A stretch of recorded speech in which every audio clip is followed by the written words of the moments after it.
இலங்கைக்கு மேலாக நிலை கொண்டுள்ள தாளமுக பிரதேசம் மேலும் தொடர்கிறது. நாட்டின் பெரும்பாலான பகுதிகளில் வானம் முகில் சரிந்து காணப்படும் என வளிமண்டலவியல் திணைக்களம் தெரிவித்துள்ளது. இதேவேளை வடக்கு, கிழக்கு, வடமத்திய மற்றும் ஓவா மாகாணங்களிலும் அத்துடன் ஹம்பாந்தோட்டை மாவட்டத்திலும் அடிக்கடி மழை அல்லது இடியுடன் கூடிய மழை பெய்யக்கூடும். நாட்டின் ஏனைய பிராந்தியங்களின் பல இடங்களில் பிற்பகல் 1 மணிக்கு பின்னர் மழை அல்லது இடியுடன் கூடிய மழை பெய்யும் சாத்தியம் காணப்படுகிறது.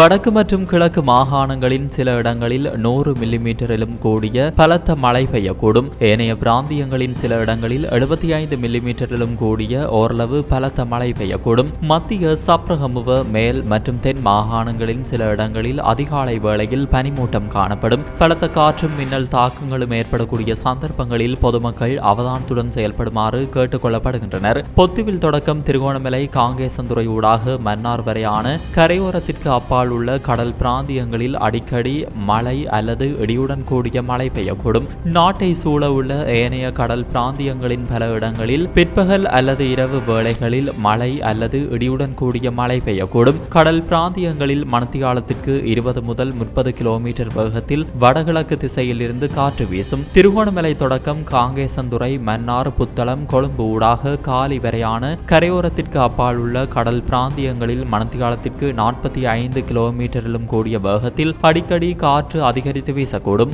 இவ்வாறான சந்தர்ப்பங்களில் இக்கடல் பிராந்தியங்கள் ஓரளவு கொந்தளிப்பாக காணப்படும். ஆனால் இடியுடன் கூடிய மழை பெய்கின்ற சந்தர்ப்பங்களில் பலத்த காற்று வீசுவதுடன் அவ்வேளைகளில் கடல் பிராந்தியங்கள் தற்காலிகமாக மிகவும் கொந்தளிப்பான நிலையில் காணப்படும் எனவும் எச்சரிக்கை விடுக்கப்பட்டுள்ளது.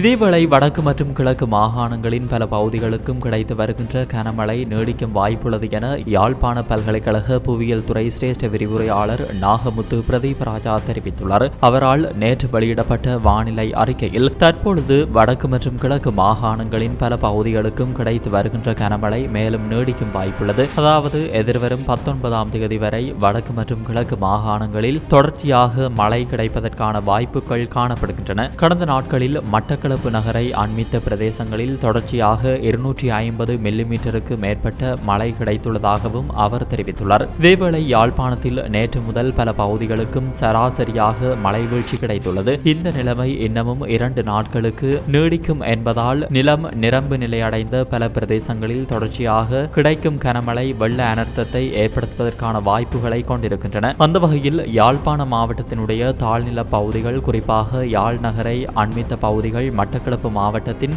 நகர பிரதேசங்களை அண்மித்த பகுதிகளில் உள்ள மக்கள் தொடர்ச்சியாக மழை கிடைக்கும் என்பதனால் அவதானமாக இருப்பது அவசியமானதாகும். எதிர்வரும் 23ஆம் தேதியிலிருந்து 28ஆம் தேதி வரையும் வங்காள விரிகுடாவில் புயல் ஒன்று உருவாவதற்கான வாய்ப்பு காணப்படுவதனால் அக்கால பகுதிகளிலும் வடக்கு மற்றும் கிழக்கு மாகாணங்கள் மிக கனமழையை பெறும். கடந்த பல ஆண்டுகளாக வடகீழ் பருவ காற்று காலப்பகுதியில் அதிகளவான மழையை பெற்றிருந்த முல்லைத்தீவு, கிளிநொச்சி, வவுனியா, மன்னார் மாவட்டங்கள் குறைவான மழையை பெற்றிருக்கின்றன. வடகீழ் பருவ காற்று இன்னமும் உச்சம் பெறவில்லை. பருவமழைக்கான காலம் இன்னமும் போதுமானதாக உள்ளது. எதிர்பார்க்கும் மழை கிடைக்கும் என நம்புவோம் எனவும் அவர் தெரிவித்துள்ளார்.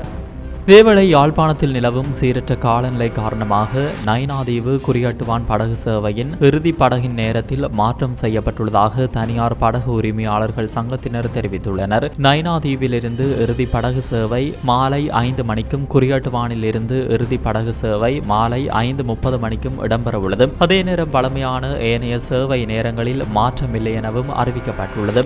இதேவேளை நாட்டின் சில பகுதிகளில் நீரில் மூழ்கியதில் உயிரிழப்புகள் பதிவாகியுள்ளதாக போலீசார் தெரிவித்துள்ளனர். இந்த உயிரிழப்புகள் நேற்று இடம்பெற்றுள்ளதாக போலீசார் குறிப்பிட்டுள்ளனர். நேற்று மாலை சிலாபம் போலீஸ் பிரிவுக்குட்பட்ட சிலாபம் கடற்கரையில் இருந்த பெண்ணொருவரும் 8 வயது சிறுவனும் அலையில் அடித்து செல்லப்பட்டனர். இதன்போது பிரதேசவாசிகள் அவர்களை மீட்டு சிலாபம் வைத்தியசாலையில் அனுமதித்த போதும் அந்த பெண் உயிரிழந்துள்ளார். இவ்வாறு உயிரிழந்தவர் தங்கொடுவ பிரதேசத்தை சேர்ந்த 61 வயதான பெண் என தெரிவிக்கப்படுகிறது. அதேபோல் நேற்று மாலை கொழும்பு கோட்டை போலீஸ் பிரிவில் காலி முகத்திடலில் கடற்கரையில் நீராடச் சென்ற இருவர் நீரில் மூழ்கியுள்ளனர். இந்த நிலையில் கோட்டை போலீசார் கடற்படையினருக்கு அறிவித்து நீரில் மூழ்கிய இருவரையும் மீட்டு கொழும்பு தேசிய வைத்தியசாலையில் அனுமதித்த போதும் அவர்களில் ஒருவர் உயிரிழந்தார். இவ்வாறு உயிரிழந்தவர் அக்கரப்பத்தனை பிரதேசத்தை சேர்ந்த 19 வயதான இளைஞர் என தெரிவிக்கப்படுகிறது. அத்துடன் நேற்று மாலை எகடவுயன போலீஸ் பிரிவுக்குட்பட்ட எகடவுயன கடற்கரையில் நீராடச் சென்ற ஒருவர் நீரில் மூழ்கி காணாமல் போயுள்ளதாக எகடவுயன போலீஸ் நிலையத்திற்கு கிடைத்த தகவலின் பெயரில் விசாரணைகள் ஆரம்பிக்கப்பட்டுள்ளன. இவ்வாறு காணாமல் போனவர் கட்டுக்குருந்த மொரட்டுவை பிரதேசத்தை சேர்ந்த 17 வயதுடையவர் என தெரிவிக்கப்படுகிறது. காணாமல் போன நபர் மேலும் 2 நண்பர்களுடன் குறித்த இடத்தில் நீராட சென்ற போது மூவரும் கடல் அலையில் சிக்கி அடித்து செல்லப்பட்டுள்ளனர். பின்னர் பிரதேசவாசிகளால் அவர்களில் 2 மீட்கப்பட்ட போதும் ஒருவர் நீரில் மூழ்கி காணாமல் போயுள்ளார். காணாமல் போனவரை தேடும் நடவடிக்கைகளை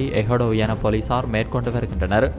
இனிவரும் நாட்களில் கனமழை பல பகுதிகளில் கிடைக்கும் வாய்ப்புள்ளதால் குளங்களில் நீர்மட்டமும் அதிகரிக்கும் நிலை காணப்படுகிறது. எனவே சிறுவர்கள் முதல் பெரியவர்கள் வரை உயிரினை கருத்தில் கொண்டு குளங்கள் கடல்களில் நீராடச் செல்வதை தவிர்த்துக் கொள்ளுமாறு கேட்டுக்கொள்ளப்படுகின்றீர்கள். இதேவேளை நாடு முழுவதும் மழையால் ஏற்பட்ட பாதிப்புகள் குறித்த தகவல்கள் எதுவும் இதுவரை அனர்த்த முகாமைத்துவ மத்திய நிலையத்தினால் பதியப்படவில்லை என்பதும் குறிப்பிடத்தக்கது. இதுபோன்ற செய்திகளை தெரிந்து கொள்ள சமூகம் நியூஸ் சேனலை சப்ஸ்கிரைப் செய்து அருகில் உள்ள பெல் பட்டனை கிளிக் செய்யுங்கள். மேலும் இது போன்ற செய்திகளை உடனுக்குடன் தெரிந்து கொள்ள சமூகமீடியா.com என்ற இணையதளத்தின் வாயிலாகவும் எங்களுடன் இணைந்திருங்கள்.